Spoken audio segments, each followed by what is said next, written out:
यहाँ पे अपने पास में एक जमाबंदी है और जमाबंदी में 3 खातेदार है। यदि एक से ज्यादा खातेदार हो तो उस जमीन को सामलाती जमीन बोलते हैं, सामलाती भूमि बोल दो या संयुक्त खातेदारी की भूमि बोल दो, उसे संयुक्त खातेदारी की भूमि बोलते हैं। और संयुक्त खातेदारी और सामलाती खातेदारी का मतलब है मीट्स एंड बाउंड्स।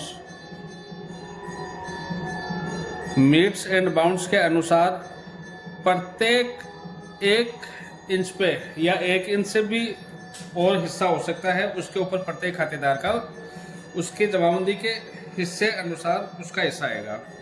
अर्थात कहने का मतलब है यहाँ पे कस्सा नंबर 200/157 है, इसका रकबा 1.64 है। इसमें जुगल का 1/3 हिस्सा है, पत्नी मगाराम इसका 1/3 हिस्सा है, रामकरण पुत्र मगाराम का इसका 1/3 हिस्सा। अब यदि ये खेत है और इस खेत का रकबा आपके 1.64 है तो यहाँ पे भी जुगल है, यहाँ पे भी जुगल है, यहाँ पे भी जुगल है, यहाँ पे भी जुगल है, यहाँ पे भी पन्नी है, यहाँ पे भी पन्नी है, यहाँ पे भी पन्नी है, यहाँ पे भी पन्नी है, यहाँ पे रामकरण है, रामकरण है, रामकरण है, रामकरण यहाँ पे भी है और बीच में भी। जहाँ कहीं भी अपन चर्चा करेंगे ये मीट्स एंड बाउंड के अनुसार है।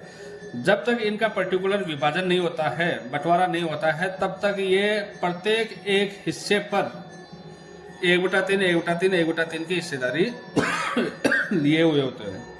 अब आपको यहाँ पे इस खस्से का टोटल रकबा दिया हुआ है 1.64 और इसके हिस्से में 1/3 आ रही है, तो इसकी टोटल जमीन कितनी बनती है जुगल की वो अपन निकालते हैं। तो अब जुगल की जमीन अपने को निकालनी है, तो इस खेत का टोटल रकबा हो गया 1.64, मल्टीप्लाई करेंगे। यहाँ पे 1/3 है तो 1/3 का मतलब ये हो गया 1/3, तो इसको अपन 1/3 जो ऊपर वाली संख्या है उसको इससे गुणा कर देंगे और फिर 3 का भाग दे देंगे।